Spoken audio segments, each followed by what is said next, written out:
አንተ ነገ ይዤው እሄዳለሁ እያልክ ምንድነው?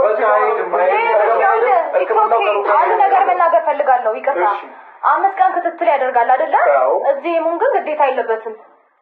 እዚህ ከጭንቀት መራቅ አለበት። ከእናንተ ሲጀመር ከአንቺም ከኤፍሬምም መራቅ አለበት። በቃ መራቅ አለበት። ኤፍሬም በአንደኛ ሩታ ይቅርታ፣ አንተ ሲጀምር ጭንቀቱ ነው ልንገርህ አይደለ? አንተ ራስህ እያስጨነቀው ነው። ስለዚህ ሁለታችሁም ሲጀምር አታስፈልጉም ለጊዜው። ገብቷችኋል አይደለ? ይሄ ልጅ ሕክምናውን እስከሚጨርስ ድረስ እናንተ ብትችሉ ቤታችሁ አርፋችሁ ቁጭ በሉ። ከ5 ቀን በኋላ እኔ ራሴ ይዤው እመጣለሁ። አብርሽ ተረዳሽኝ አይደለ? ይቅርታ አድርግልኝና በማይሆን ሀሳብ ልስማማ ስሚ ሩታ፣ እኔ ልውሰደው እኔ ጋር ይሁን እኔ ጋር ይሁን ነው የሚቀድመው ወይስ ጤናውን የሚቀድመው? ይሄ ልጅ በእናትሽ እስኪ አስረጅ። 5 ቀን ሙሉ እዚህ መሆን ችሎታ የለውም። ይቅርታ አይደለም የሚቀድመው ግን የቱ ነው? አንቺ ጋር ስለመሆኑ ነው የሚቀድመው ወይስ ጤናው ስለመመለሱ ነው የሚቀድመው? ጤናው ምን ጋር ሆኖ ይመለሳል? ምንም አልሆነም። አንቺ ጋር ልትመጣ ስንታሽሻለሽ መታችሁ ቴንሽን ባታረጉ ኖሮ ይቅርታ አድርግልኝና ቡዜ ደህና ነበረ ልጁ። አሁንም ደህና ነው። እዛ ጋር የፈጠራችሁት ጭንቀት ነው። ምንም አልሆነም። ሁለታችንም ገብተናል። 5 ቀን እየመጣ መከታተል አለበት። ይሄን 5 ቀን ደግሞ ካለው ጭንቀት ነፃ እንዲሆን እህቱ ቤት ቁጭ ይበላል። እህቱ ቤት ቁጭ ይበል ትላችልም ይቀርታል። አይ ነገር አታውቁ ዳኒ ለምዶ ያለው ነገር ቆይ ዳኒ ያለባይ ነገር ኤፍሬም ካንተ መለየት ስላለበት ከሁለታችሁ ጋር ሆኖ ነው እንጂ ዶክተር ባላለችም ዶክተር ባላለችም ደህና ነው ያለችው።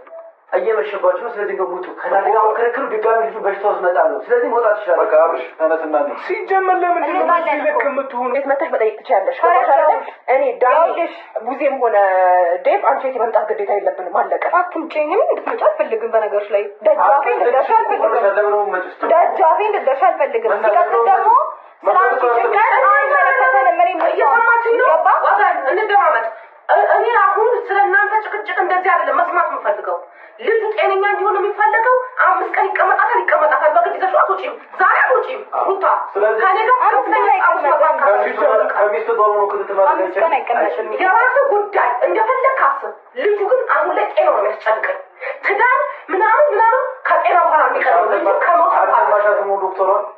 ጤነኛ ወይ ተረጋው ውዜ ከጀመር ትልቅ ነገር እያስተዋል እየወጣች ይዘሽ ያው እኛ አብርሽና ማለት ነው። እሺ ከሚስቱ ቤት ወይም ከቤቱ ነጥለን የመውሰድ መብት አለን የምትሉበትን ነገር ልታሳዩ እንችላላችሁ። አይወጣም። እናንተ ሸሸ ገዳሚ መዝናናት የሆነ ነገር አስቡ።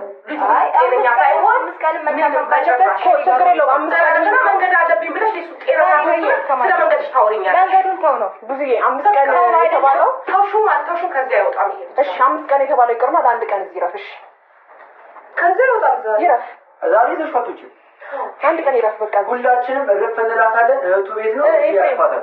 ሲጀመር ሁላችንም ደክሞናል። ቀኑን ሙሉ በእናንተ ምክንያት እየተሽከረከርን ነው ያለው አይደለ? በጣም ደክሞናል። ስለዛ ገብቶሻል አይደለ? አሁን ከምትጨቃጨቁ ሩታ የምታድሪ ከሆነ እዳሪ፣ ኤፍሬም የምታድር ከሆነ እዳሪ አለዛ ነፃ ነው ይደረ ገብቶሻል አይደለ? ሂዱ። አሁን እንደዚህ ጭቅጭቅ ሌላ ውስጥ ምናምን ከምንገባ ተጨቃጭቀን የምናመጣው ነገር የለም። ሲጀመር እኮ አሁን አብርሃምን ይዘሽው አትሄጂም እኮ። የዛሬውን ይደርልና ችግር የለውም። ነገ ደግሞ ሰላም ያሳድረና እናወራለን። እንዴ ይደር ጠዋት እንመጣለን። በቃ ወይም ደግሞ ጠዋት እመጥቼ ወስደዋለሁ። ይሻላችሁ። የነገን እግዚአብሔር ያውቃል። ሰላም ያሳድረናልና ለተወሰደን ጠዋት እንወስናለን። ለማንኛውም አሁን ዛሬ ግን ይደር ችግር የለውም። አሁን ካንተ ጋር ነው ያወረዱት። ጠዋት እመጥቼ ወስደዋለሁ። ስለዚህ ጠዋትም ሌላ ግርግር እንዲነሳ አልፈልግም። በዚህ ከተስማማን ነው ዴቭ። ችግር የለውም። ዛሬ ብቻ ይደርልን። ችግር የለውም። ምንም ግርግር አያስፈልግም። ገብቶሃል አይደለ? እኔ እያናገርኩ እኮ ነው። በቃ እና ዛሬን እንዲያድር እፈቅድላለሁ። ችግር የለውም አንተ ስላልከኝ። ነገ ጠዋት ግን መተን እንወስዳለን።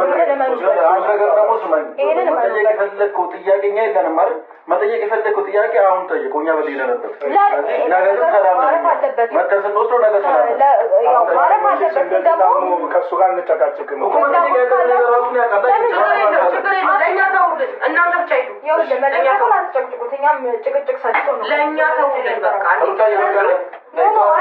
መናገር ያለብኝ ተናግሬ ነው የምሄደው። ይቅርታ ይፋ ማንም እንዲጨቀጭቁ አልፈልግም። መጠየቅ የምትፈልጉትን በስነ ስርዓት ጠይቁት። የሚመልስላችሁ ይመልስላል። ለእኛ ታይልን እንዴት እንደሚሆን እኛ እናውቃለን። ምንም አታስብ። ራስን ጠብቅ። እሺ ራስን ጠብቅ። አዎ ራስን ጠብቅ። አንቺ ጋር መሆኑ ተጠብቋል። ወይ አንቺ እንግዲህ እንደዚህ ትንገበገቢያለሽ። ጨጓራሽ እስከሚለፋ እናመሰግናለን።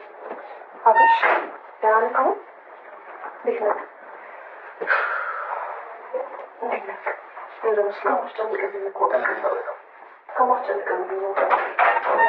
ይቅርታ አንድ የረሳሁት ነገር አለ እንዴ ገና ከመሄዴ ኧረ በእናትሽ ዞር በይ ስሚ ወደዛ ረቅራት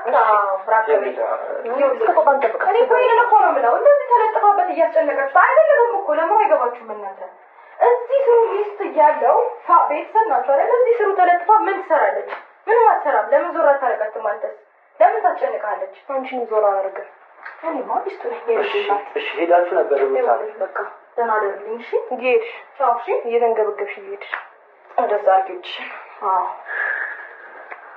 እሺ